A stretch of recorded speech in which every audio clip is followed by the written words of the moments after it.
ഞാൻ ഇന്നത്തോടെ ഈ പരിപാടി നിർത്താൻ പോവാം. നാളത്തെ ന്യൂ ഇയർ റെസൊല്യൂഷൻ ഞാൻ വെള്ളമടി ഇതോടെ നിർത്തി. ഇങ്ങനത് കുറേ കാലമായിട്ട് പറയുന്നത് നിങ്ങൾക്ക് തോന്നുന്നുണ്ടോ? എന്നാൽ ഇപ്രാവശ്യം അങ്ങനെയല്ല. ഓക്കെ, ഇതാണ് എൻ്റെ ലാസ്റ്റ് പെഗ്. ഡാഡി നിർത്തി. ന്യൂ ഇയർ റെസൊല്യൂഷൻ ഇതാണ് എൻ്റെ. ഇതൊക്കെ എത്ര കണ്ടിട്ടുണ്ട്. അപ്പൻ്റെ അല്ലേ മോൻ 2 ദിവസം കഴിയുമ്പോൾ 4 കാലേ വരുന്നത് കാണാം. ഇന്നലെ നമ്മുടെ മിസ്സസ് മേനനെ ഞാൻ കണ്ടായിരുന്നു കേട്ടോ. എന്നാ ജാടയാണെന്നേ. ഒരു 2 കിലോ കുറച്ചൊന്നും പോലും അവരുടെ നടപ്പും ഭാവമൊക്കെ കണ്ടു കഴിഞ്ഞാൽ എന്തായാലും ഞാനൊരു കാര്യം തീരുമാനിച്ചു. ഈ ന്യൂ ഇയർ കഴിയുന്നതോടെ ഞാനും കുറച്ച് വെയിറ്റ് കുറയ്ക്കാൻ പോവാം. മറ്റേ റൂംബ ക്ലാസ്സിലൊക്കെ ചേർന്നിട്ടുണ്ട് കേട്ടോ. എന്നെങ്കിലും ആവട്ടെ. എന്തായാലും ന്യൂ ഇയർ കഴിയുന്നതോടുകൂടി കുറച്ച് ഡയറ്റും ഒക്കെ അങ്ങോട്ട് ചെയ്ത് എക്സസൈസും ഒക്കെ ചെയ്ത് അവളെ ഒന്ന് കാണിച്ചു കൊടുക്കുന്നുണ്ട് ഞാൻ. അതാ ഇപ്പം എൻ്റെ ന്യൂ ഇയർ റെസൊല്യൂഷൻ കേട്ടോ. ഇറച്ചി കണ്ടാ കമന്നടിച്ച് വീഴുന്നവളാ. എന്നാ ഡയറ്റിങ്. ഇതാരേ കരയുന്നേ?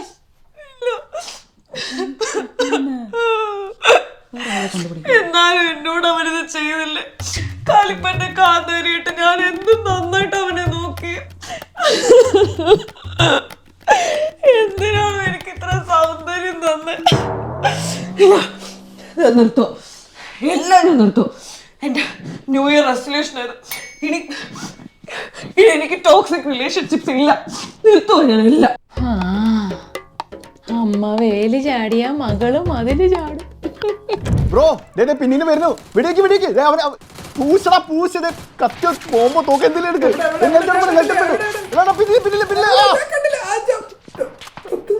അതും പോയി. ജീസസ് ബ്രോ, അടുത്ത പ്രാവശ്യമെങ്കിലും എൻ്റെ സ്ട്രീമിംഗ് ചാനലിന് ഒരു 1 മില്യൺ സബ്സ്ക്രൈബേഴ്സ് ഒപ്പിച്ചു തന്നു കഴിഞ്ഞാൽ ജനുവരി 1-ാം തീയതി മുതൽക്ക് ഞാൻ എന്തായാലും പണിക്ക് പൊക്കോളാം. ഇതാണ് എൻ്റെ new year resolution. Please. Yes bro വരുന്നു. തുടങ്ങിക്കോ.